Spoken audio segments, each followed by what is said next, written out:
maybe.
Good morning, everyone, and welcome to another exciting adventure on the energy that surrounds us. I'm your host, Michael, and I'm going to admit in full transparency,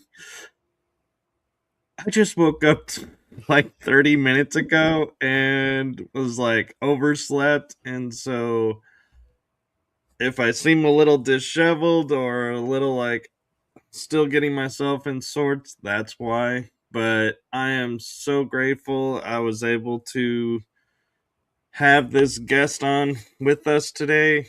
Her story and experiences are so amazing.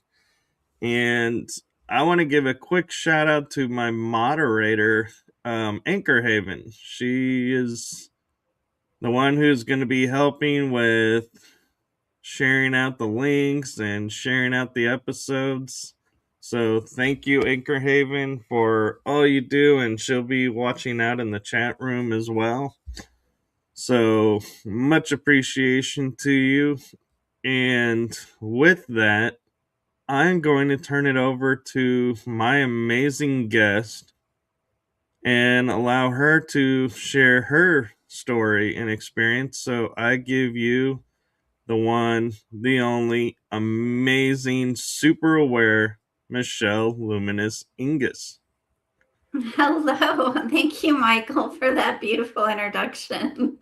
You're welcome. Yeah. So, I mean, there's so much, and we only have so much time. But I'm a shamanic intuitive channel. I was that sensitive, weird kid, like a lot of us, that saw things and was aware of things, and you know. I was just thinking about this the other day. I was recently not feeling well, and I was remembering back to when I was a kid, and there was this ghost in the house that used to take care of me.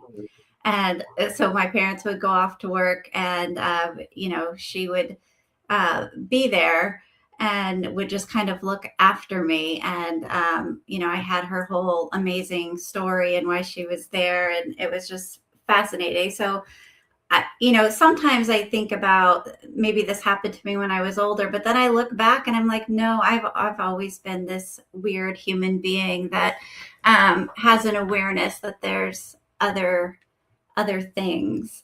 And so I started out being a mental health therapist and actually transitioned out of that after getting struck by lightning. So about 8 years ago now, I was inside my office, just kind of chilling out and doing my thing. And a thunderstorm came out of nowhere, and a lightning bolt hit the tree and the transformer, and a side flare came through the window, melted the glass in this almond mandorla shape, and hit me in the back 3 times. And I was dead for 3 minutes. And according to my Fitbit, so that's how I know. My little dog was kind of sniffing me to wake me up, and she, um, kind of got me back to consciousness. But all I remember is seeing this giant white light, and I'm not sure what that white light was. I can imagine being shocked. And I have an affinity for electricity, but getting struck 3 times, that's a record, I think. Well, it was one time, but it was three spots, or there's 3 marks on my back from the side flare coming through the window and hitting me in the back. So 3 times in one moment, I suppose. Right, that's what I mean Yeah. is, I hear of people like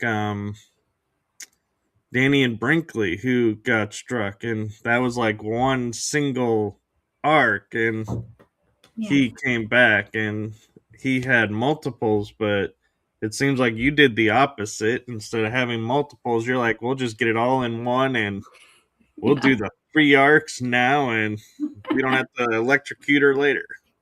I hope so. But it woke up a lot in me, and it completely, I couldn't be the same person after. I couldn't hide who I am anymore, because everything, all my gifts, my abilities, the clairs, the ability to see and sense energy around us, all got amplified times I don't know what.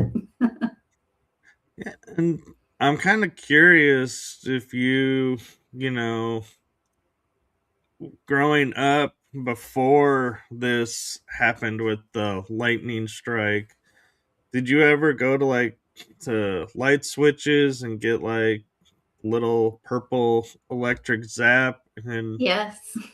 I got that too. Thankfully, I haven't had the electric lightning bolts Yeah. yet. Hopefully, I won't. Yeah, I Uh, still get zapped from the light switches and things. Yeah, I carry an electric charge, I think, and that current follows me. But it's actually worse since the lightning strike. But that's always been. Uh, they say people are either electric or magnetic, and that people that are electric have those phenomenon a lot more, and people that are magnetic tend to not have that as much. there's probably a lot of truth to that, and I'm kind of curious. Did it leave like a triangle mark on you, the marks from the lightning, or did it leave like a pattern, or was it just random 3 dots somewhere? Um, they're not dots like circles, but they're certainly marks. But they're different shapes. They look kind of like hieroglyphs. They're kind of cool. I almost wonder if it's like a message and that's why it came through. And if it came Like through the glass, I'm sure, did you keep the glass because it would have this nice new feature to it? no, I needed to have it repaired so that the cold air didn't come in. But Oh, it shattered the glass. I thought it just would no, have melted. it melted it in this almond shape.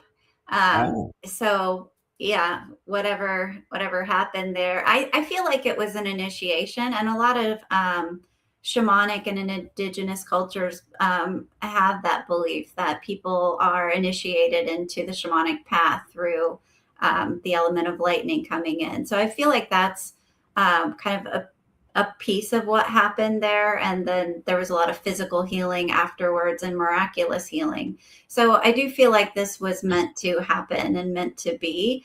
And yeah, I think the message was, all right, girl, it's time to wake up, and like, let's move this along, get going, and get on this shamanic path. And so I've transitioned, and that's my life now.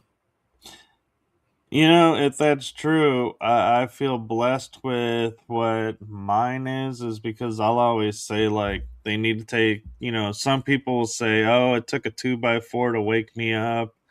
I'm like, it took a cosmic 2x12 to wake me up. I'm like, at least it didn't take a lightning bolt to wake me up. Yeah. It's like, wow, how much were you ignoring them that they're like, okay, she's not listening. Now we're going to use lightning. She'll listen. I definitely listened after that for sure. Yeah. And so you say after the lightning, a lot of your gifts were enhanced. So what kind of gifts did you have before and how did those unfold? Well, being able to sense spirits around me was always a very natural thing. Um, the the clairaudience actually got amplified after a car accident that I had, where a voice screamed at me to turn the wheel, and after that, the clairaudience was upgraded. And the lightning, it was energy. So the if I rub my hands together and if we were in physical proximity, you would feel the energy coming out of my hands. So that was a huge change and upgrade. And then the being able to channel really kind of came online after that. And then I would ask a question, and then I would just hear the answer in my head, which kind of um, was different. I used to have to like get into deep meditation and really get in that spot to have that kind of um, interaction with the guides. But after that, it's just there. So I'm a little curious, and I know a lot of people probably have asked you about the after lightning strike when you're quote, not here, transitioned, dead, or however you want to word Mhm. it. But what do you remember during the lightning strike? It's like, do you have any memory of seeing anything or feeling anything? I mean, obviously you're feeling pain from the lightning, but was there anything else going on that you're like, I never thought about, but yeah, there was this. Well, I felt absolutely no pain in the moment because I was knocked unconscious. And so all I saw, I just remember feeling like this um, energy, like you're beyond caffeine, like that body buzzing. Um, or when you like have a really good meditation and your body really gets buzzing. It was like that kind of sensation. And all I saw was this bright, intense white light. And I've asked my guides, what happened during that time, and they will not tell me. So, for whatever reason, whatever happened during that time that I was on the other side, it was not meant for me to remember, but I felt absolute peace.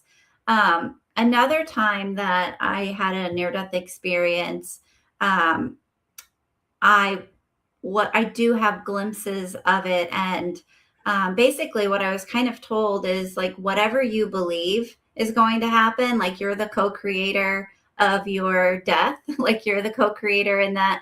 If you believe, I'm like, okay, I want my dog or my all the animals I've ever had, right? I want like a really cool angel, like I want like you know maybe a couple goddesses like, to come, and like that's if I keep focusing on that, that is what will initially happen when I pass. So I think that's why people have different experiences. And if you like kind of look into like the hell realm, it's not that full, because if people believe that they're going there, they'll hang out there for a while, and then eventually they're going to figure out I don't have to stay there.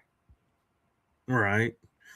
No, I agree with that. And I kind of wonder, too, do the marks that were left ever like start itching out of control or be like start feeling different and you're like, what's going on? Why won't this stop? How do I get this to do something? It's like, do they use them as messages to say, hey, we're reaching out? Yeah, I Need to don't call us back? know.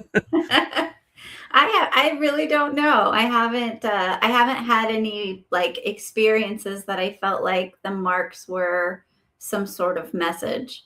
More that the energy change in my body needed to happen, and again, I had miraculous healing of my heart. My nervous system is still healing, but I mean, it's come a lot farther than it should have.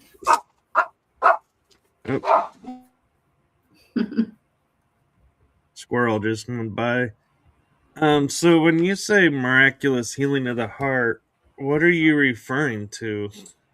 Well, the amount of electricity that went through my heart, like it's, I probably shouldn't have survived that. And the initial scans, there was a serious problem. And then all of a sudden I was fine. And I haven't had any problems since. So whatever happened, again, they won't tell me. Right. So whatever happened, I was meant to stay here for a while. So No, that's really cool. And, it seems like they repaired what they needed to repair. And I just wanted to make sure for people who were listening, they didn't think you had like maybe a heart condition before, and now that you got no, struck by lightning, it's gone. It's like no.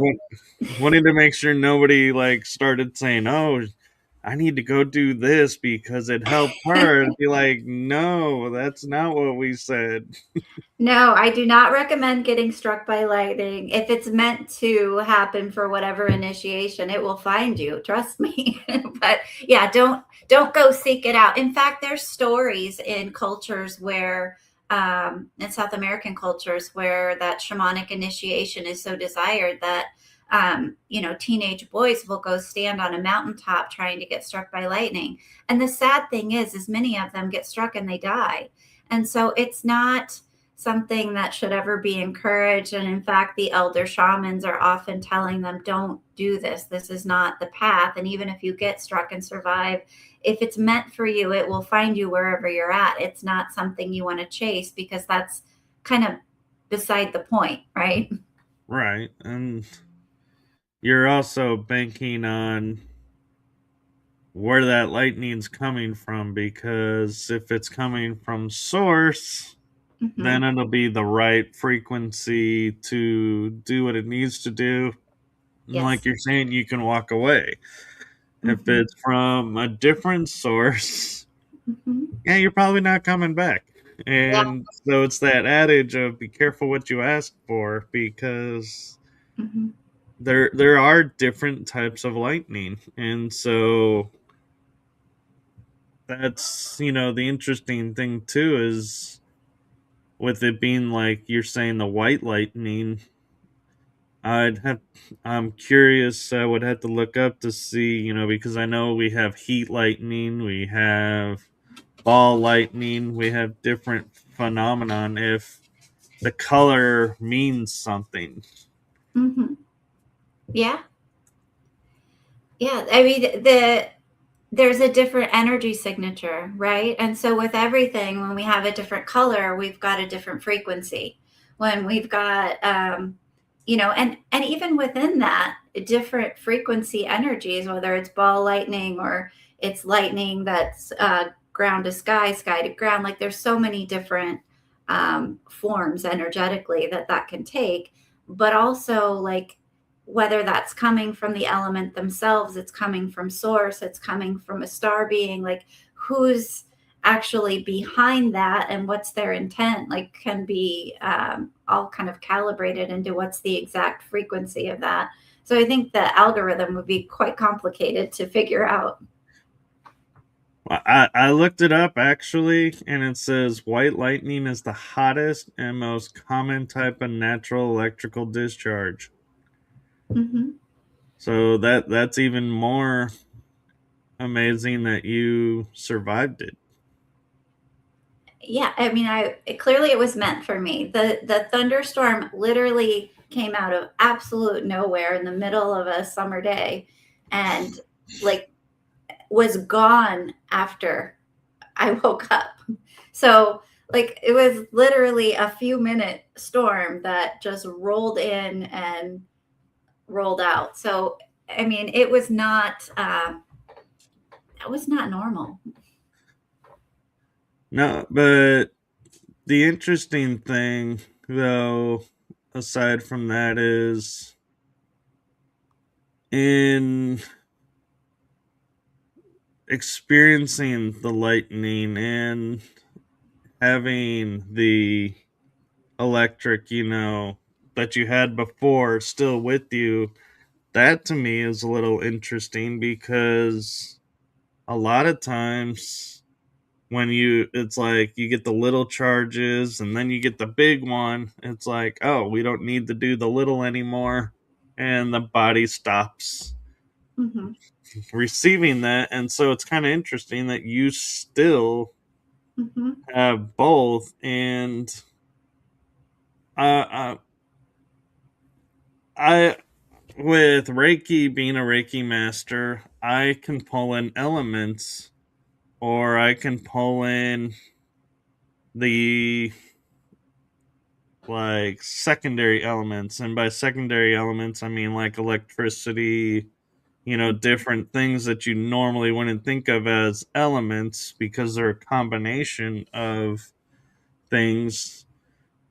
And so I wonder, you know since the lightning strike and you do Reiki, do you feel like the two are intertwined and you utilize the energies together, or do you use a different type of Reiki altogether and you're like, nope, let's not put electricity into this because that didn't work, that I was lucky, I don't want to put somebody else through that.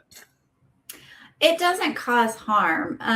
It's all very divine. So I trust spirit. So just like in Reiki, the Reiki Master training helped me to understand the energy and know what the Reiki frequency is.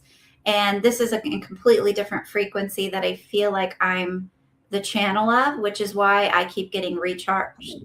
If a storm comes, I'm really charged up, and I'll offer that to the trees, to the earth, to, just because I have to move it through my body. But if I'm doing an energy healing with someone, then the energy that comes through is not Reiki. It's this channeled plasma energy, and people may feel like they've had a little too much caffeine or something after it.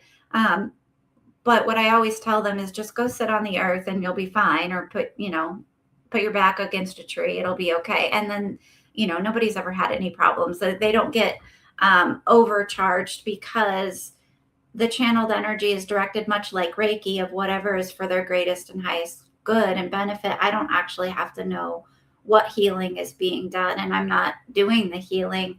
That energy is coming through and doing the healing. Right.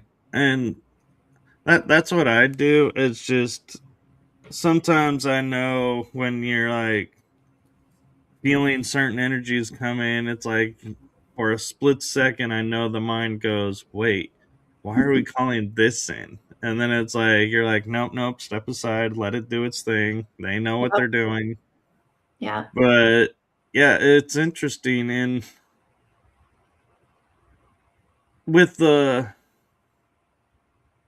lightning and everything, do you feel now at times where you feel like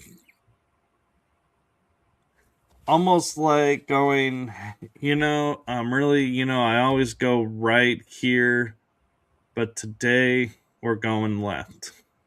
And it's like just a knowing, a deeper knowing of, yeah, maybe need to switch things up today. Maybe not follow this pattern like normal, and let's go do it a little different and kind of in that atmosphere. Or do you feel like it's the same and the lightning really didn't do anything to your awareness? Well, it opened up my clairaudient channel. So all that telepathic, clairaudient, like my guides telling me, I have a driving guide that helps me simply just when I'm driving the car. And that guide will, all the time be like, hey, go this way or go that way. Or I have another guide that reminds me if I forget things. And so I'll be walking out the door. And because this all got so amplified after the lightning, this is just now how I live my life, which is part of why I couldn't ignore it. I can't pretend to be fitting in, blending in with mainstream society anymore. That's just not an option after the lightning strike. I was able to do that and pretend before, but after the gifts got amplified so much, like it's constant, the help and support and love. Like it's always good things. Like it's like, didn't you want to bring this to work with you today? Right. So that help is much appreciated and I'm grateful for it. So I mean, that's just become a daily part of my life. And then, being able to do shamanic intuitive healing, it's, getting that information from their higher self and helping them to bring through the information that they're needing in order to get unstuck or, explore whatever it is they're wanting to explore. Yeah, and I'm kind of curious, have you ever thought about writing a book, surviving lightning, spiritual awakening, kind of title? Or are you like, no, I don't want to be known as the woman that survived the lightning? I mean, because that was a moment, right? That was the initiation, right? So that's kind of like, somebody just writing about their graduation ceremony from graduating high school. It's the thing that was the catalyst, right, for the next things. And so, I mean, I've had so many crazy experiences in my life that I've thought about writing a book, only because when people start to hear more and more and more about my story starts to unravel, people are like, oh my God, you should write a book. But at the same time, it's like, I mean, I don't know. I'm just so much about living in the moment and being in the here and now. I might do that at some point, or maybe I'll write a memoir, but I feel like I still got some years in me before I'm ready to write the memoir of my life. Well, I thought that for the longest time too, and no, I didn't have a lightning strike to speak of, but I did have a different lightning electricity experiment that nearly got me in a lot of trouble. But so we do kind of have that in common, but I actually have found in writing, it's like a this is where I am now kind of moment, Mm-hmm. to where you can look back, like, let's say, 5-10 years from now, and you can look at the story, the book you put out, and be like, wow, look how far I've come. Or Mm-hmm. on the flip side, you could also say, wow, I'm still in the same place. What happened? And, but you can always, write being beyond, like part one of my journey. Now here's part two. And write it that way. Just because you put a book out doesn't mean you're done. It just means, yeah, it's a stepping stone. It's a way Yeah. people can follow your journey step by step in a way. But it's up to you. I mean, it's. I was against it until a friend told me how cathartic it was, and you're not reliving a lot of things. And so I was like, oh, well, then maybe I'll do it. And next thing I knew, I had it. And I was like, Yeah. oh, I guess the time was right. But yeah, don't write because people tell you to write. You got to write when you want to write. Yeah. If my guides tell me it's time, I will sit down at the computer and start typing away. But yeah, so my fun electric experience was in college. I was putting together a circuit, and we were doing it for class. and both ends were live, but we realized we forgot to connect one side to the other side. Oh no. And I'm like, I look up and I'm like, teacher's not in the room. I'm like, this took us almost the whole class to get this far. If we have to take it apart, we're going to have to, we won't finish. And so it's like for like a half a second, I'm like, I keep looking around and going, well, he's not there. He's not there. No. And I go, watch my six. And they go, what? And I grab both ends that Oh need to no. connect. And I can feel the current go up my arm, across my Uh-huh. chest, down the other arm. And then I put them together and I put it down. And I look up and guess who's standing front and center staring at me? Your teacher. Yep. Oh no. He's looking at me with this face of, I can't believe you survived this, but at the same time, like, what were you thinking? And the words that come out of his mouth was funny is he goes and he says, if you do that again, I will expel you. Fair. I was like, yeah, I'm not going to argue with that. And hopefully, I don't have to do that again. But Mhm. it was interesting, and it's like you said, it didn't hurt. It was more like a tingle just going up, across, and down. Yeah. And I would never have known that that was an electricity, flowing through Mhm. if I wasn't aware of what I was doing. And so when you say, when the lightning struck, there was no pain, there was no this, I could agree with that. I was like, I never, even to this day, it's not like I sit there and go, oh man, when the weather changes, my arm hurts from that lightning that went through. It's like there's no side effect really. Mhm. Not that I'm recommending people to go grab and experiment, live wires. That no. Yeah, don't do that. Well, it sounds like it traveled through your nervous system, right? Because that's an electrical circuit in the human body. It sounds like it moved up through your nervous system.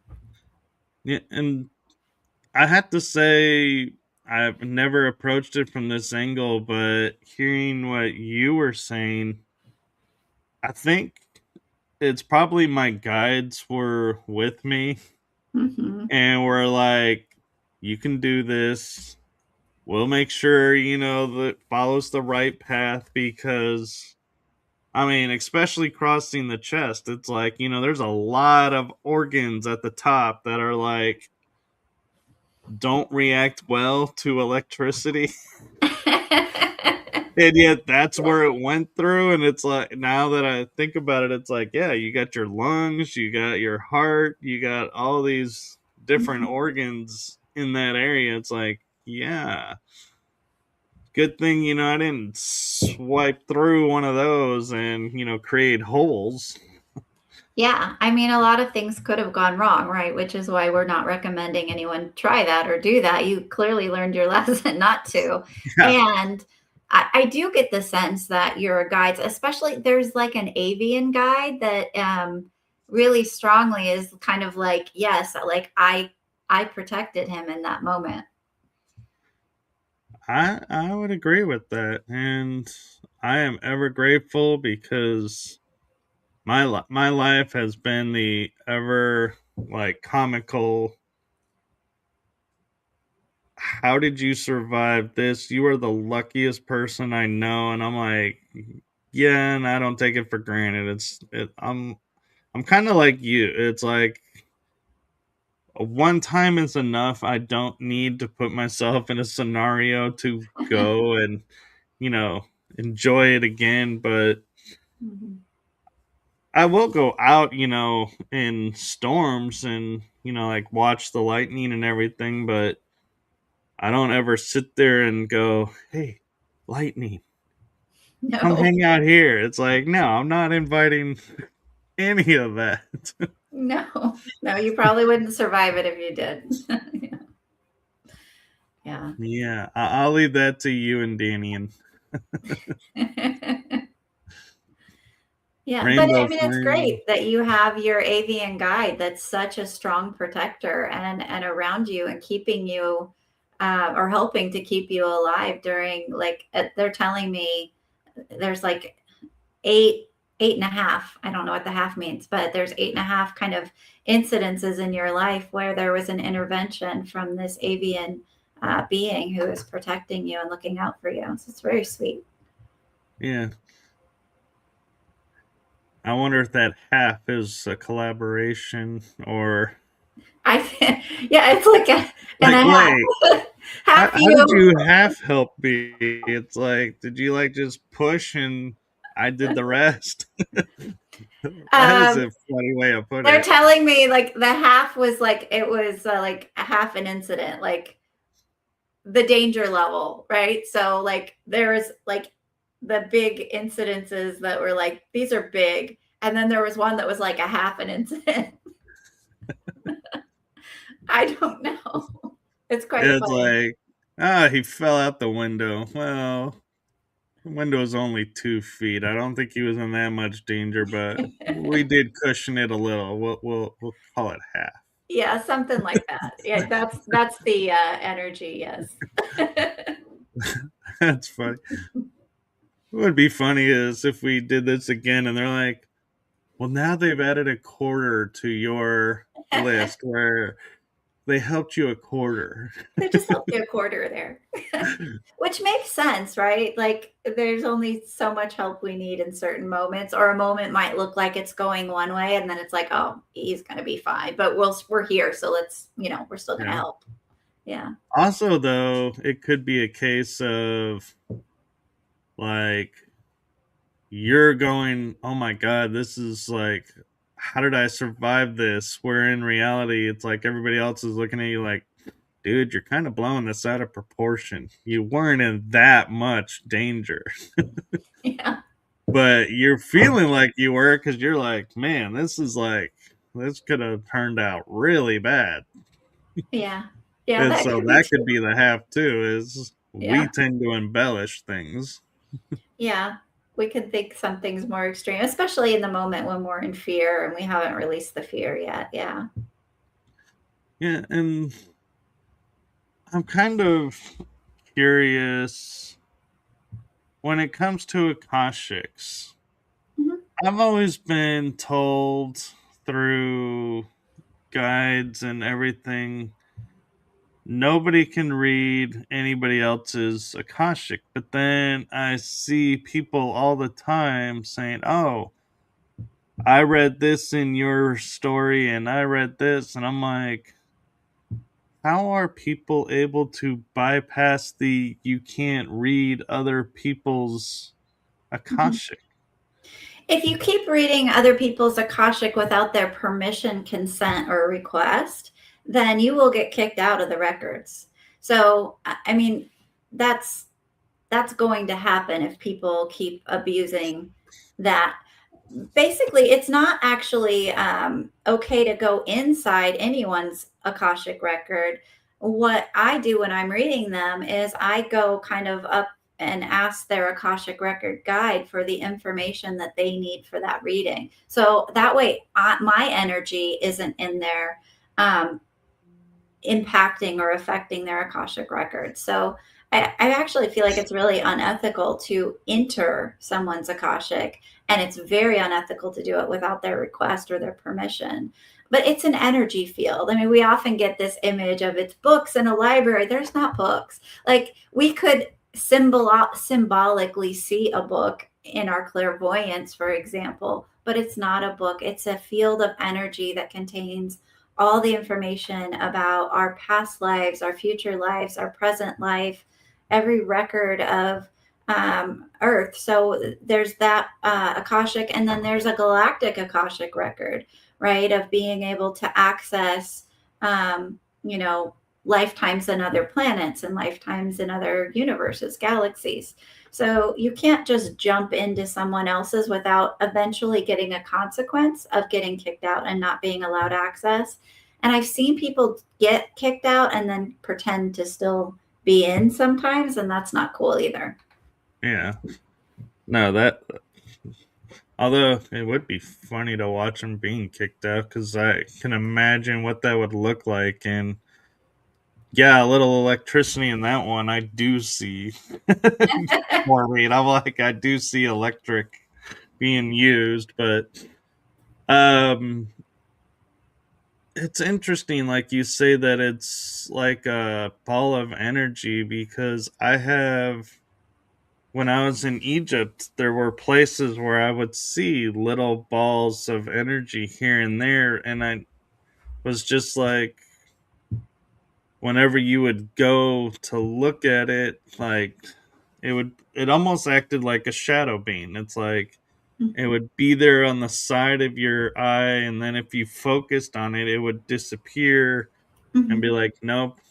And so I Yeah. just I never would have equated that as possibly being, Well, that's not the Akashic. Those are beings. Those are conscious beings that are, your energy is able to see them and notice them, and they can move to another frequency and not be seen at all. But the Akashic energy field is, not just a ball. It's a huge energetic field. But we live in a reality that there's so many energetic overlays that I can be sitting here in this spot, but there could be so many layers of other things happening at different frequency levels that I can't see. And that's, when we start to see through those realities or through those experiences of maybe, a being who no longer has permission to be here. They don't have a body. So a soul that dies and passes away and doesn't leave, right? They're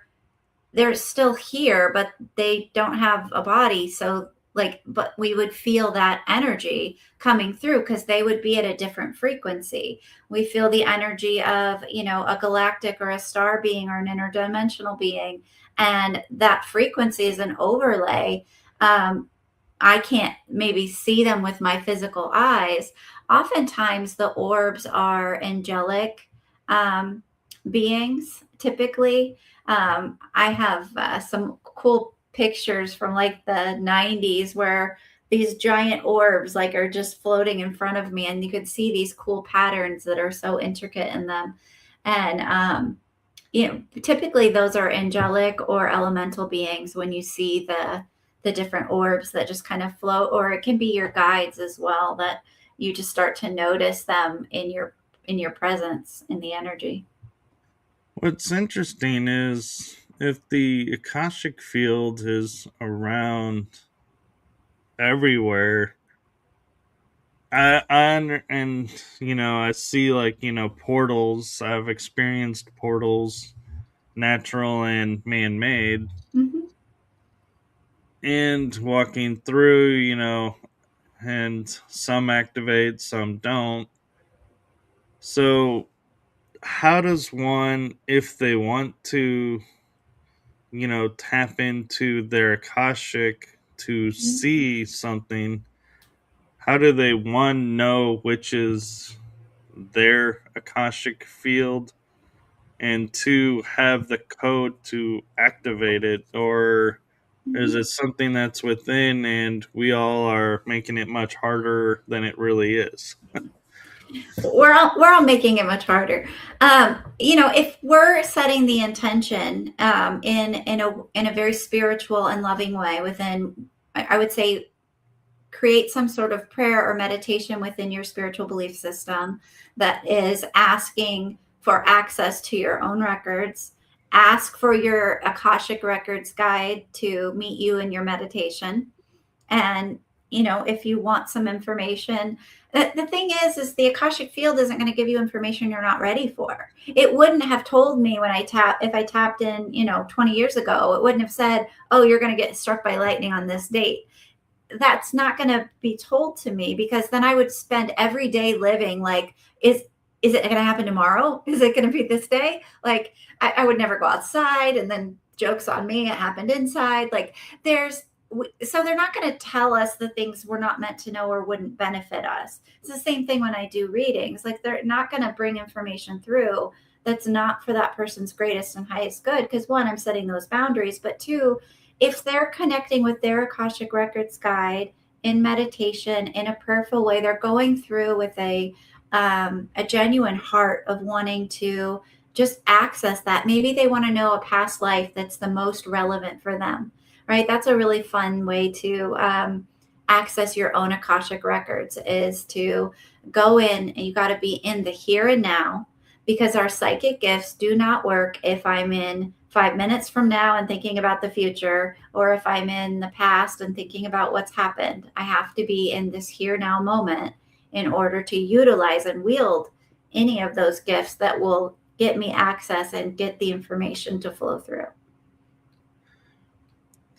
And that's comforting to know as well, because I always find it kind of disconcerting when you're like on social media, and I'm not referencing you in this, so don't interpret it that way, but when people, you're like, oh, you do this, that sounds interesting, let me send you a friend request, and it's like the very next moment it's like they accept, and they're like, hey, your guides are reaching out to me and I need to do that, and I'm like, well, not with my 99% of the guides. time, that's a fake account. So people have done that to me. People have done that to a lot of my intuitive friends, my shamanic friends, where they will steal the account and then they'll try and use that. Any ethical, good reader is never going to ask that of you. So if you get that, make sure you're on their official site or their official page. And if they are still doing that, then I would say that's not somebody working in the level of ethics that I would choose to go see. But it Yeah, may not be their account. It may be a scam account.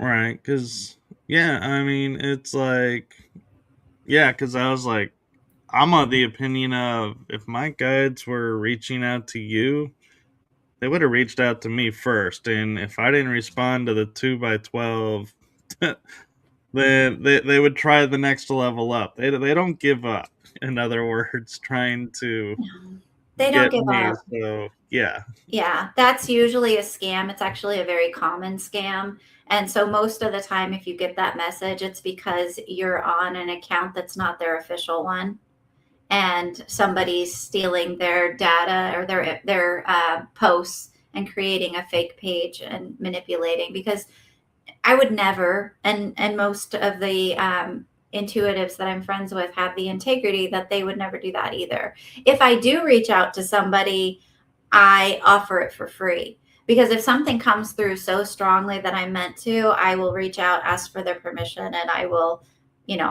take 5 minutes to give them the message, because it's not going to be a whole reading. But that's usually people I know. I've never gotten that with a stranger ever.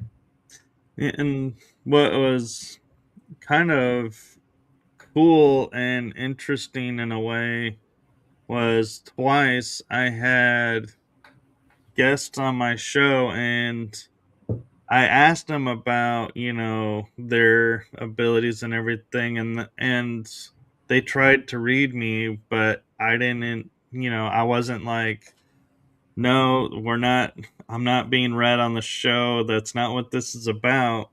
Mm-hmm. And one said, I tried to read you, but there was like this purple whirlwind of energy with these symbols that I've never seen that prevented me from getting to you. And I'm like, cool, shield one. Mm-hmm. And another one said, yeah, I couldn't get past this like tornado of energy whirling around you, and what I could see through was like somebody like holding like spinning plates on a stick, and I was like, shield 2, good to know. And it's like, and the cool part is like seeing, and hearing what your shields look like, but and that they're working. But it's interesting how some people can get through, Mhm. and some people, will say, "Hey, I can't read." And one day, a gentleman who was did massages on me and my parents, I was like, "Man, my shoulder's out." He came over to my house with his wife, and he like started to work on my shoulder, and he's like, "Hey, you need to give me permission to work on your shoulder. I can't work on your shoulder." And I'm like, "Dude, you've done massages on me for like probably 2 or 3 years now. Yeah. Why now am I?" And I was like, and then I had to think about it. I was like, "Oh, because it wasn't just the two of us." Mhm. And so I was like, "Okay, you can let the guard down." And then he was like, "Thank you," and was able to work. And so it's interesting how the body reacts, even if it knows somebody, it'll be like, no, in certain scenarios. Yeah, we get to have those energetic boundaries, which is a beautiful thing, right? And what great feedback to know, like, hey, my energetic boundary is working. You didn't give them permission, and so they were not able to read, but what they were able to read was the boundary. And so, yeah, I mean, we give permission consciously and unconsciously too. That happens when people come to me to, you know, be that person for them. There's inherent permission, but sometimes people have so many shields up that um I have to ask them, like, are you sure you really want this reading? And like, what do we need to do here? Like, are you willing to kind of adjust those for the moment? And it doesn't happen very often, because usually if people are coming to me, they're excited for their reading that day. But Yeah. yeah, I mean, how cool that you got that feedback though. Yeah. And I wonder, with, I don't know where you are on the scale of belief, but, we have hybrids, for example. Hmm. Yeah. Do you, when you're in, let's say they go, "Hey, Michelle, I want a Akashic reading," and you're like, "Okay." Do you go and say, there's two Akashics now? Which one am I reading? One is the galactic hybrid side, the other is the here side. Which one, or do they merge, or how does that work if there's Well, if they're born a hybrid, if they're born in that way, like from birth, like they were incubated in the mother's womb as a hybrid, um, then it's still that Earth Akashic record, because they came in through the Earth portal. If The only time I see a separation is if they're a walk-in hybrid, or there's somebody that had a hybridization that was done later, but it's still in their Earth Akashic record because it happened here on Earth. They had to be physically taken from Earth to have that hybridization done, or they had a walk-in soul that isn't of Earth, right? Then, yeah, that's the only time I would then say, okay, the records are kind of taking me here. It's all one record. It's just we get level access based on frequency. And so if we've only ever incarnated on Earth, and we're just that frequency match, we're only going to get Earth data, because why would we need any more than that? If we have been a traveler like me and been all around the place, then you're more likely to kind of tap into the bigger field. But don't think about it as separate records. It's like I'm getting layers of frequency, just like there's layers of frequency here: 3D, 4D, 5D. that's really interesting. And with the world we live in, where people pose as things like we're saying, could it be a scammer posing as the fake reader when it's not really them? And Mm-hmm. do you ever get someone who sits down and says, "Hey, can you read my hybrid records?" And you're like, "You're not a hybrid. Yeah, that's You happened. don't." Yeah. Yeah, I mean, there's usually something that explains it, that they're interpreting it as that, right? And whatever that is, like I bring that through for the person. But yeah, there's times, but typically that doesn't happen because a lot of times I ask people not to say much to me, so that I'm not being led by what they're saying. So typically that it's not going to be that common in my readings because I'm not wanting a whole lot of information up front, because I feel like it's less powerful to get the information. Like like, okay, you're a hybrid, but then it's like, well, they came in and just told me that already. So if you get that information and you haven't asked the question or planted that in my head, then it feels more powerful, I think. So, but yeah, I mean, there's always a reason though. If somebody strongly feels like, hey, I'm a hybrid, I mean, who knows? We all kind of are in a sense, right? So, I mean, in a sense, everybody is. Right. No, I agree. And, and one of the other things too, that I'm finding interesting is that you work on, and I'm not sure if you're working on it the way that I'm thinking it is, the chakras. Mhm. Everybody is like, oh, yeah, we have the 7 chakras. I'm like, well, but that's the bottom level. It's like there's like hundreds of chakras around us Mhm. in operation, but everyone focuses on the 7. And I'm fortunate I have a chiropractor who even like he'll check the 7 chakras and then he goes, I'm going to go check your antenna. I think is what he uses as reference to the field of the other chakras that are around you. And Mhm. it'll be like, yeah, you're in alignment, or nope, you're off centered. Let's see if we can't fix that, and Mhm. works on the other chakras as well. And so when you say doing advanced chakra practitioning, Mhm. are you limiting to the 7, or are you opening to any of the chakras that are around the body that are showing and saying, hey, we need help? I'm primarily working with the 12 chakra system, just for the sake of, access. So, I mean, I'm not going to have time in a reading to ask, 100 and, 20 chakras, how they're doing. So what I'll do is, chakras are that energy center, right? Again, energy, it's all energy. And there's even some interesting research now that looks at, the meridians and the fascia system and how that energy flows and how that comes together and is kind of creating, um, those energy centers that we know as those spinning wheels of the chakras. But if I'm looking at it and and somebody wants to know, like, why they're stuck, if, I do a lot, especially at the new year, like, what do my chakras want to tell me for the new year? I look at the root and we're looking at root chakra information, or I look at a lady came to me for these allergies the other day, and they were horrible, horrible allergies. And like, she loves nature. So it was just really disruptive to her life. We did an energetic healing and clearing of her, Earth Star chakra. And she said so much stuff came out of her for like a week, and then she hasn't had any allergies since. So, like, the advanced chakra practitioner work is working with those energy centers.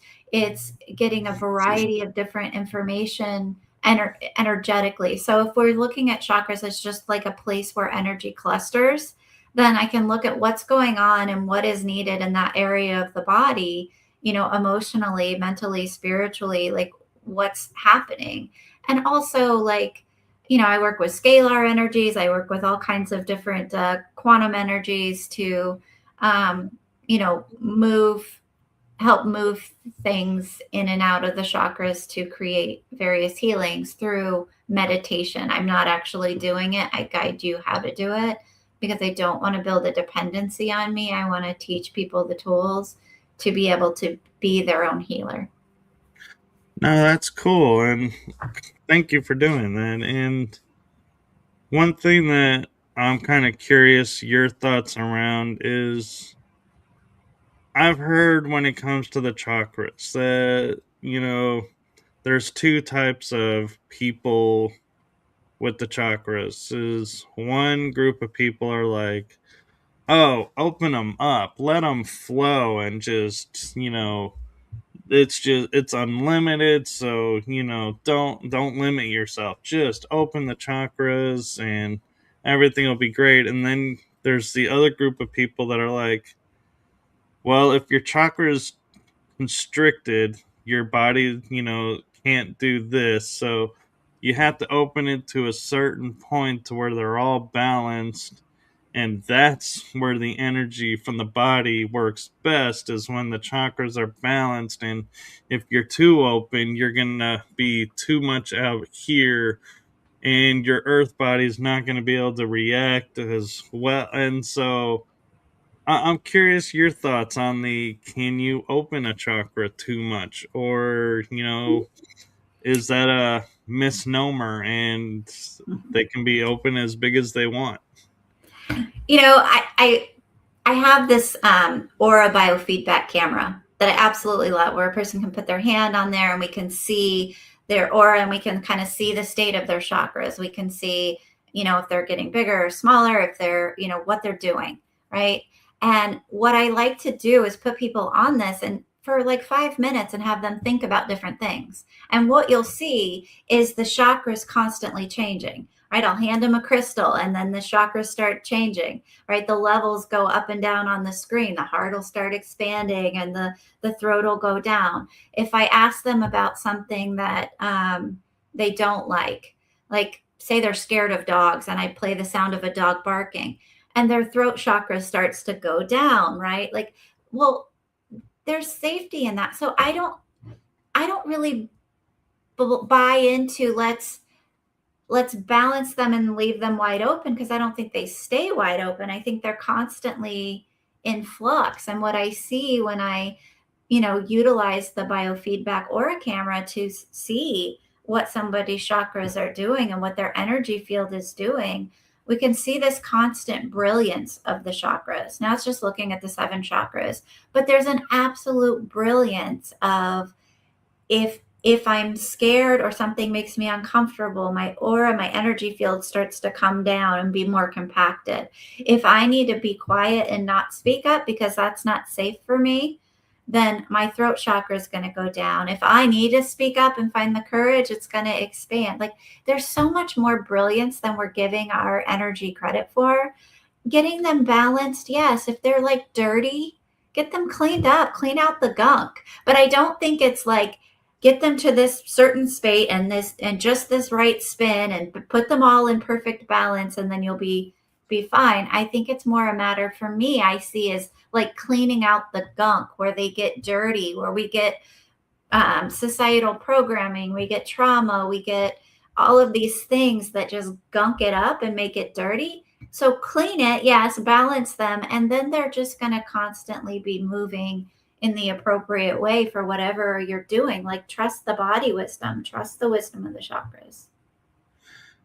No, that's really helpful. And I've been recently, in my mind, I've been like talking about like blind truths that we just agreed to, and we really don't know. And like one of them is like, grass is green. How do we know that that's what the color green looks like? And somebody will go, well, science told us that the frequency of green is what's refracted back, that's why we call it green. I'm like, but how do we know the frequency that refracted back is called green? And yeah, I like to go down rabbit holes and like figure things out. But when it comes to the chakras, like I've seen pictures where like one may be red. Well, then a few books or sources down later, it's like, well, no, this might actually be more orange, or this could be blue, or what.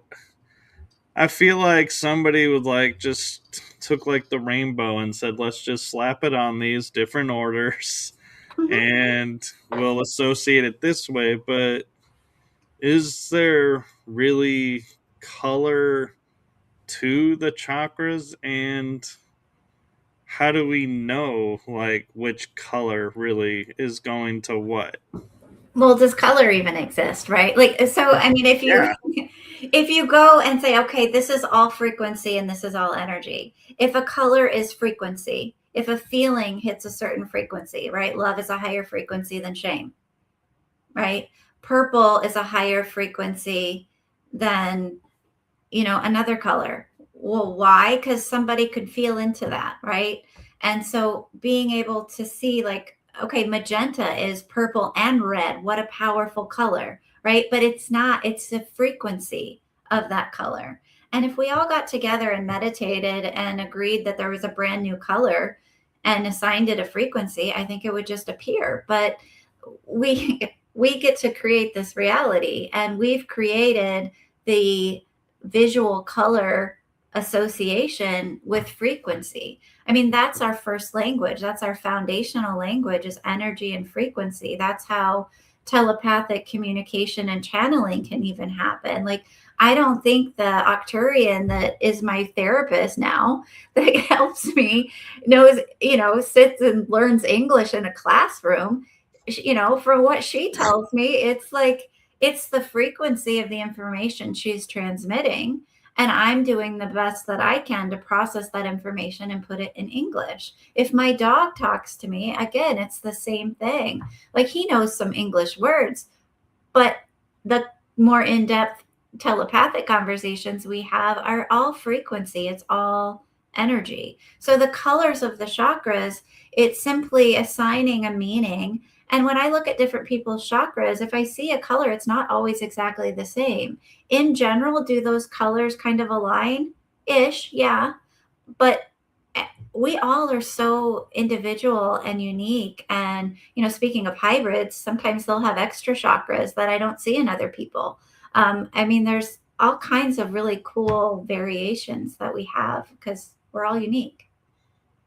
No, that's really cool. And how do you put yourself in the state to where you can see everything that you need to see? Because I know, like, my mom had a ritual that she would do just to prep her space for mediumship and then close it.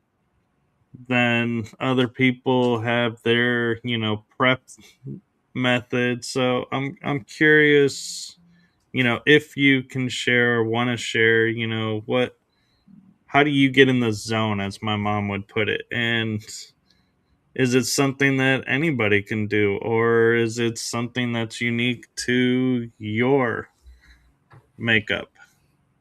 Um, well, we all come in with different gifts, right? So my higher self did the shopping, and she's like, these are the ones that you can activate in this earth body, right? We all have access to the chakras. We all have access to the basic gifts, but whether or not they come online has a lot to do with what our higher self picked out for us. And so, and then the lightning activated more, right? But being able to really tap into, it doesn't have to be meditation. For me, I do a quick kind of meditative thing. If I'm feeling more restless, I do that on my elliptical. If I'm feeling like stillness, I do that in stillness. So, I mean, I kind of check in with my guides too and kind of see where I'm at. So I don't do the exact same ritual every time because I don't think my energy always needs to prepare in the same way for every client. I know I'm getting like a really ancient starseed being when it's like you need 20 minutes of meditation before you meet with this person. It's like, oh, I'm about to meet somebody very interesting, right? But most of the time, that's kind of rare, but most of the time it's a couple minutes and some sort of kind of calibration, because I have to be in the here and now moment. So I would say whatever brings you in this here and now moment, that is a huge key that most people get stuck with, is if they can't be in now, they can't access the clairvoyance, because the clairvoyance is, I've got to tune down my eyes, or I've got to tune things down and be in this moment to see whatever image makes sense. And they usually come in such a flash that like you have to be in the present moment to catch them. Otherwise they just disappear.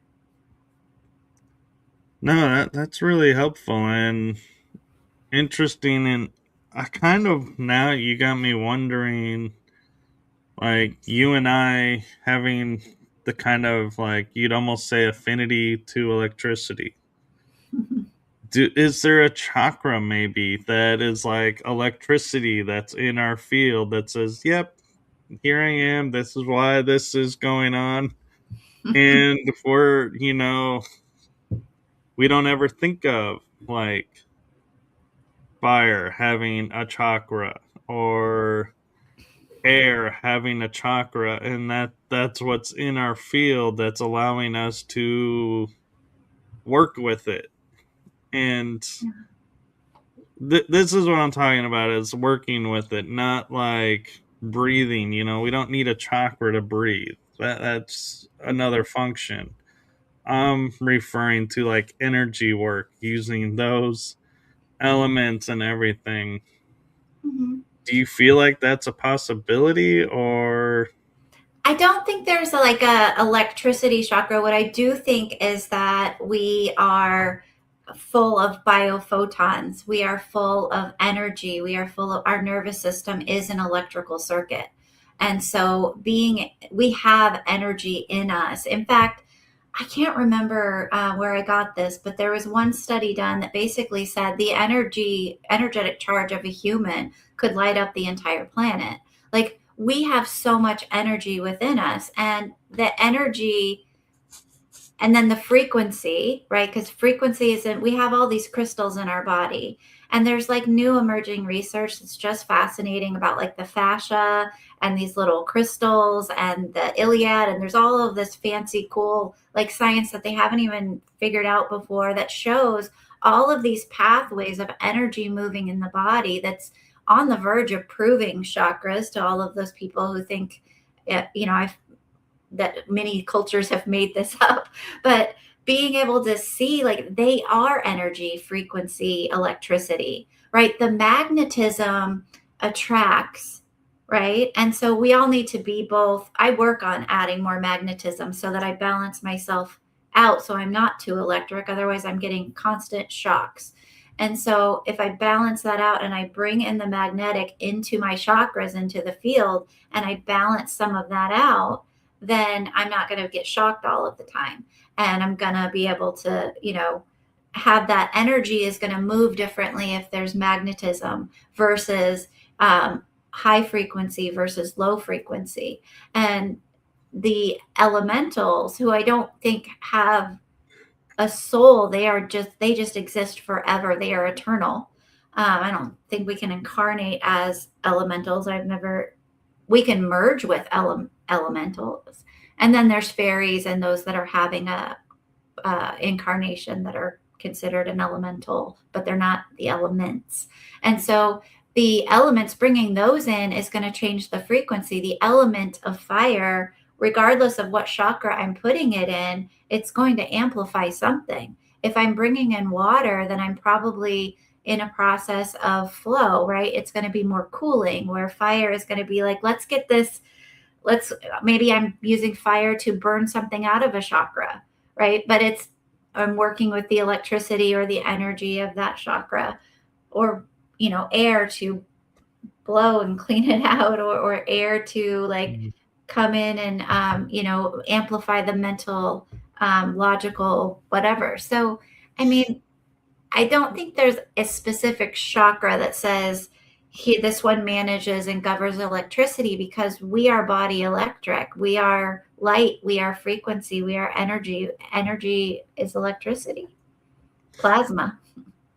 Right. And I was just curious about that because, like, you hear of, and I've had a guest who she can create a long tube of burning hot coals and walk across the coals. I Mm-hmm. mean, directly on it with bare feet. And then I'm in my head going, that would burn the living daylights out of the foot. And I know that's my mind, programming that. But Mm-hmm. it seems like, on the flip side, I feel confident like a firewalker is going to be like, no way would I ever, touch electricity because that's too dangerous. So it's like our mindsets and our programmings. It's like that's why I wondered if there's a governing aspect somewhere, because we all have the same abilities, but yet somehow some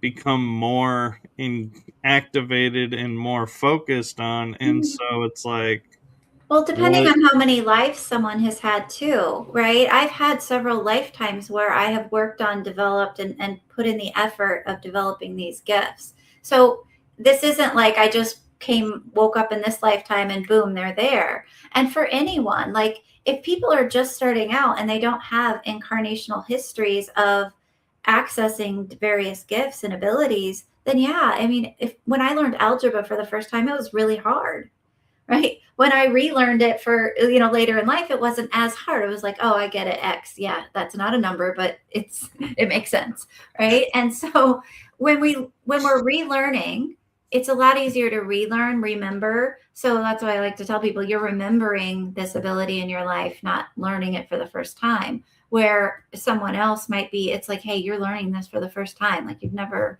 really done this before to activate this gift or ability. So some of those layers of how easily it is to tap in, or someone who's jolted awake, right? Whether that's through, in class to sticking two wires together or getting struck by lightning, or just doing an intense meditation and your kundalini like just rises, like whatever happens for those intense spiritual awakenings.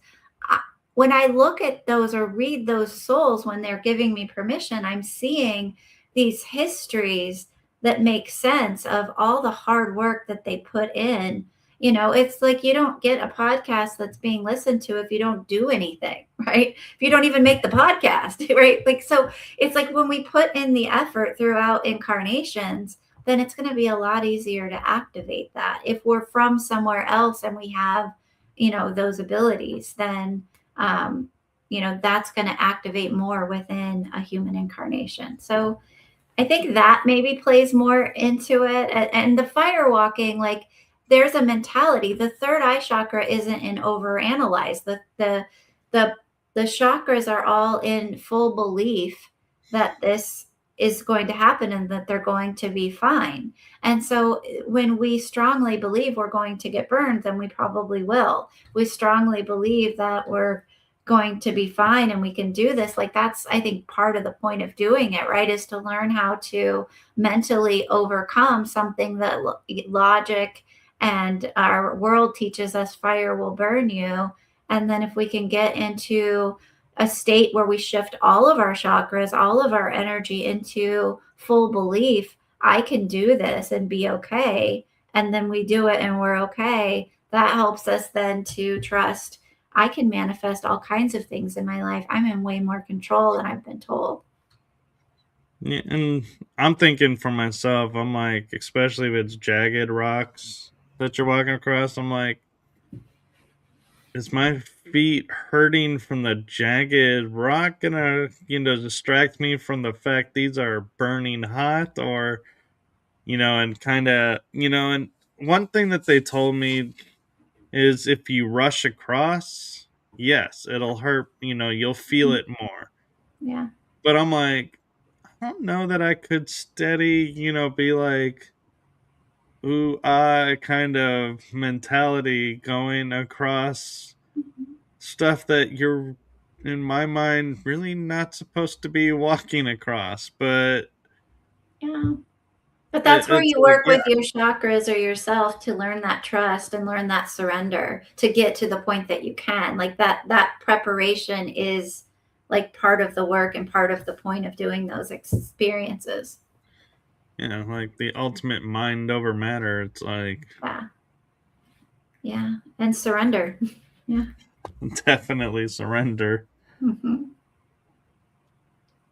So I'm kind of curious, and we've kind of talked around a lot of this, but I want to give a moment to the moment where you woke up and I'm not referring to the lightning strike. Mm-hmm. I'm referring to when you woke up and had your aha moment of, oh, I'm different. I can do, I'm more in tune to my abilities, and what kind of impact that had on you, how you awoke to it, and how were you supported, or were you like, oh, I had to keep it, quote, under wraps for a while because people weren't ready for it. What was it like? Well, I was born partially awake. So my story kind of starts as being a very small child that was seeing and interacting with these things. Everything got amplified after the lightning, but I've always had the experience of being partially awake. Now, did I learn I had to hide things? Yeah, as a kid, I learned really quick that you don't talk about the passed away person that's standing there.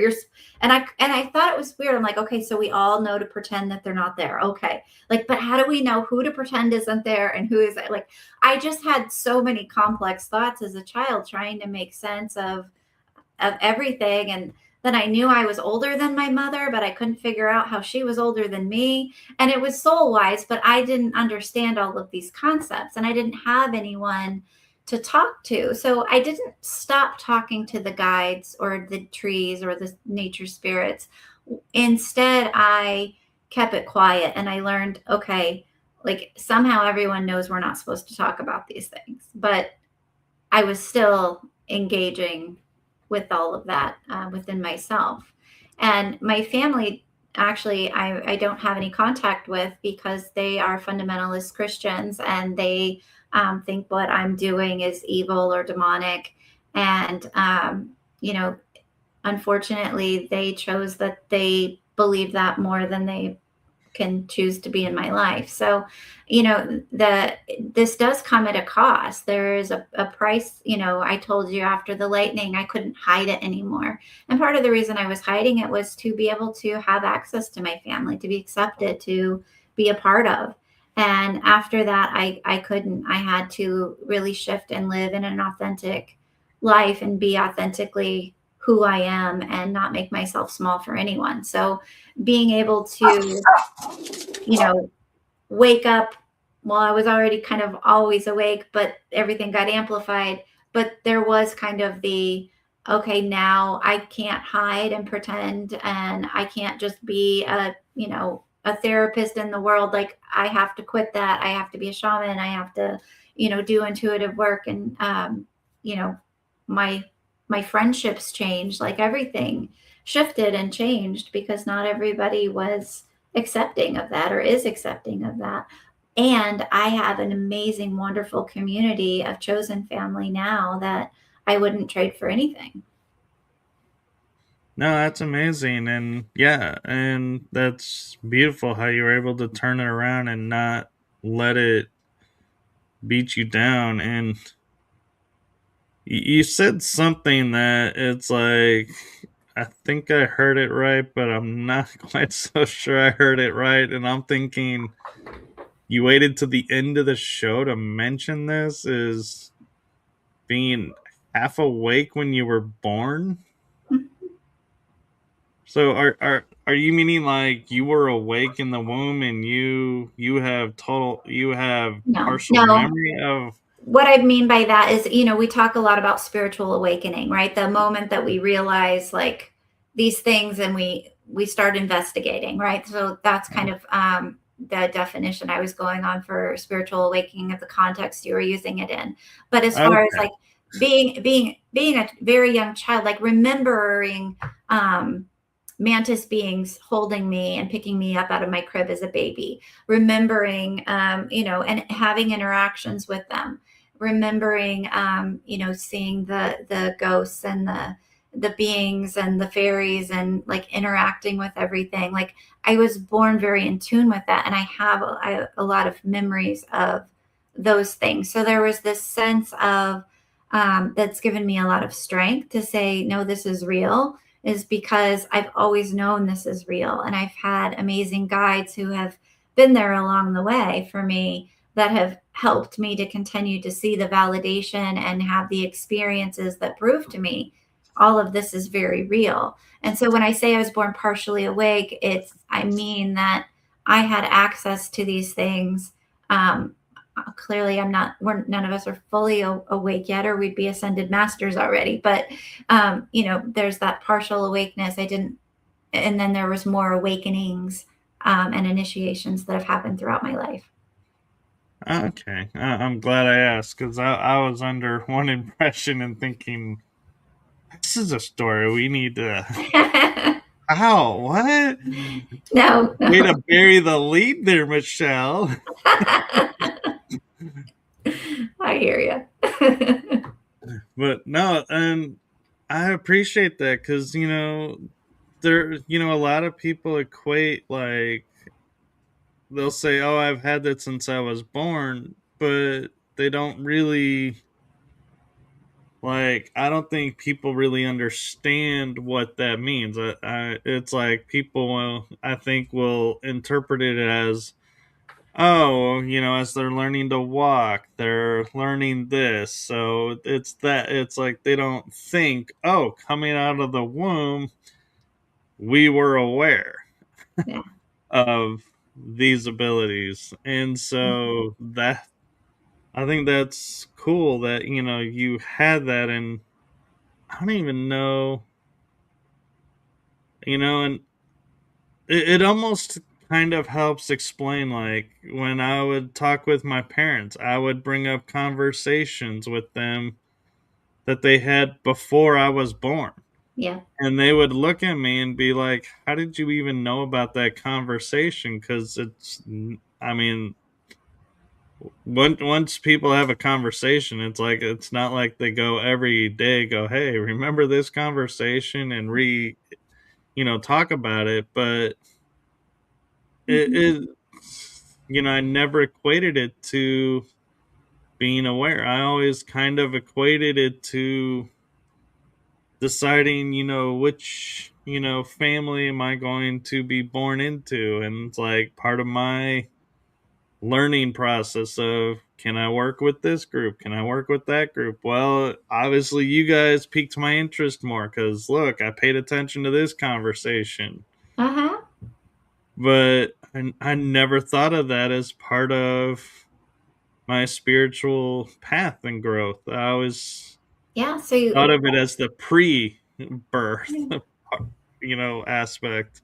yeah, but if as a little child that those were the kind of things that you were saying, then I mean that's a really clear indication that you were also born partially awake. What percentage? I don't know, because I don't have your permission to read it. But when you really look at that, right? Like people have a different amount that door is open or closed. Yeah. No, and we jokingly would laugh with friends and say, "Oh, Michael knew that because that was when he was floating around." Yeah, nice. And yeah, it's like, because it would surprise people, and I would be like, and I think it's kind of like you say, it's like, when you're young, it's like, why is this so surprising? Oh, you mean everybody can't do this? Everybody doesn't have this? Yeah. Yeah. Yeah. And so we are approaching an hour and a half. Is there anything you have coming up that you would like to promote, or do you want to share how people can get in touch with you if they want a reading of all your different types, or a session with you? And do you Yeah. have like a hey, we can do past life, Akashic, chakra, and Reiki all in one kind of plan? Absolutely. Yeah. I mean, if that's meant to be. My website is the best place to go. It's luminousignus.com, Luminous Ignus, Ignus. And on my website, my scheduling is booked in time blocks because I'm always asking spirit what needs to be done. right? And so it may be a combination. So I don't make people pick from the menu as far as like what are the options. I do have a bunch of general ideas for people on the website that they could kind of look at. But a nice beginner reading is to get just a chakra reading, which you can do a 30 or 60 minutes and just like we can go through your chakras really quick, and you can kind of get a feel for me.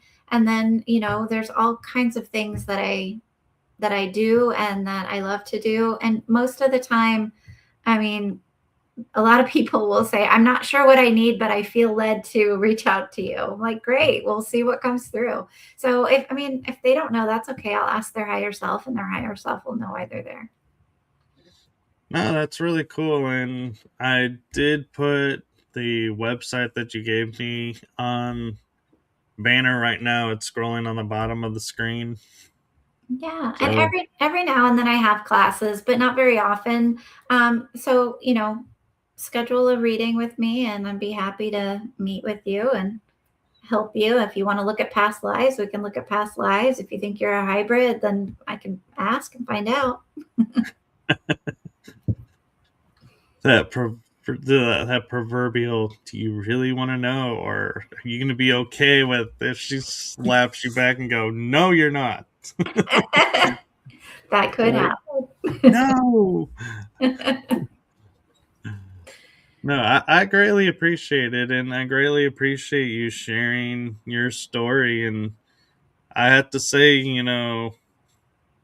even the lightning part kind of was like buried in the lead kind of thing, because your bio, I remember reading your bio and reading, the topics that we were covering, and I'm like, I don't remember seeing lightning coming up. And I'm like, so when you said that, I was like, wait, what? Did I hear that right? And Yeah. so, and I'm sure, if, doing interviews and everything, it's like, how many times do you want to say, yes, I was struck by lightning one time, 3 spots? It's like, yeah, we're going there again. Yeah. Yeah. Yeah, it's kind of, yeah, it's something I've talked about so much at this point that it's, yeah, I mean, it's fascinating to other people, right? Just like when I hear someone's story for the first time, it's fascinating, right? But also, yeah, there's a point where it's like there's so much more about me, or things that I would love to share with people that, yeah, it does kind of get buried a little bit. Yeah. Well, and I kind of just noticed something, and I don't know if it's a thing, but, and I'm not talking, inappropriate thing here, people, but I had the incident with the electricity going through my body. I have blue eyes that are very prominent, and they can shift colors depending, how bright or different shade of blue, or maybe a different color depending on the mood. And I was just noticing, like, when you were talking about the lightning and going just now, I was like, your eyes kind of showed as more blue, like on the screen. And so I was like, is blue, the fact that we have blue eyes, kind of a thing of why the lightning, worked, so to Yeah. speak, and we're okay? Or is that, no, that's not a commonality, that's just a coincidence? Well, eye color shifting is actually known in some like yogic traditions as being and Buddhist traditions as being part of the a frequency upgrade. Like as your frequency raises, that the color of the eyes can shift. My eyes are green gray, and they will shift from green, gray, blue, purple. I get the shifts when I'm talking. Friends sometimes will be like, "Your eyes just shifted colors." So I mean, it's a phenomenon that happens, and honestly, yes, I have heard more people that have survived some sort of catalyst, not always electricity, but some sort of catalyst. One, she drowned and came back to life. Like, but there's something about these intense activations that, yeah, I do see that pattern of people talking about having that color shifting of the eyes. Well, there you go. Learn to shift your eye colors, but still don't go grabbing things you shouldn't be grabbing to prove you can do it. Yes. Let it happen naturally because they know what they're doing. Exactly. And it's got to be the right frequency, right? And if it's a frequency change that the eyes start changing, you can't just will them to change colors. You've got to shift your frequency in order for the colors to shift frequency. Yeah. No, thank you for that. I honestly thought it was just the eyes are matching my mood, and that's how, to tell my mood is like, what color are my eyes? That'll Well, tell you what mood I'm in. And but that's true to an extent because moods are frequencies, right? Shame is a low frequency, love is a high frequency. So, yeah, if your frequency shifts with your mood, then and your eyes shift colors with that, there you could find some patterns that, yeah, are consistent.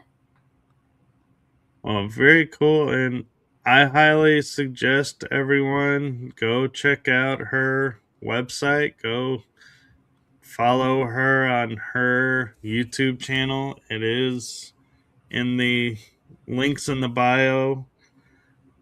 And like and subscribe, because you never know when she'll be popping up again and what experiences she'll be sharing on there. So do keep up with her and my shows. And I am going to sign out here because, one, I have another show coming up, but two, I have stuff to do, and I know you have clients and stuff to do. So thank you for sharing your time with us and your story with us. And I actually will leave you with a message. And that is from my heart and the heart of my shows to you. Thank you for what you're doing for humanity. Thank you for Mhm. being authentically you and standing up for your truth and being a way shower for those that are coming. Oh, thank you so much. I received that with gratitude and thank you. Yes, and I feel you are being a way shower because you're doing your work, is, opening pathways for other people to maybe step up and take the step that they were afraid to take. Because I mean, the world is what it is, to where when we were activating and figuring things out, we didn't have a community to go and Mhm. say, hey, is this what I think it is? Is this really happening? And, how can I smooth this out, so to speak? Where today there are communities that are out there and are public and creating safe space. So thank you for your part in doing that, even though that may not be what you intended to do. It is there just same as me. And so thank you. And Rainbow Flame Wizard says he's already subscribed, so stay awesome. Thank you. And so, thank you. And with that, I'm going to say, have a wonderful day, everyone. Enjoy the rest of the week and weekend. And wow, can you believe we're in August already? No. Yeah, I know. It's like, where did this summer go? It's like we're already almost at the end of the summer. I know because time is wonky right now. It is. Well, thank you so much. I'm so glad we were able to connect and make this happen. And thank you for trusting me because I know not all shows are alike. So thank you for trusting me and coming on with me. Well, thank you for having me on. I appreciate it. Yes. And anytime you want to come back on, just let me know and we'll see about making that happen. I have lots to share, so we can do that. All right. I look forward to it. And so thank you. And thank you to the chat room and everyone who's watching. And make it a wonderful day. And we'll see you on the next episode. Bye bye, everyone. Bye.